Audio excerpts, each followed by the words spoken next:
আসসালামু আলাইকুম, আমি পায়েল। আজকে নিয়ে এসেছি একটি নতুন recipe, chicken leg piece fry.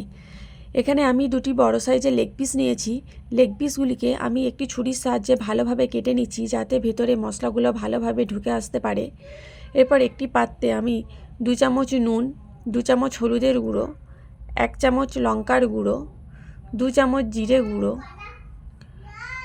1 চামচ ধনে গুঁড়ো, 1 চামচ বেসন, হাফ চামচ গরম মশলার গুঁড়ো, হাফ চামচ গোলমরিচের গুঁড়ো, কিছুটা পরিমাণ তেল দিয়ে আমি এখানে একটি পেস্ট বানিয়ে নিয়েছি।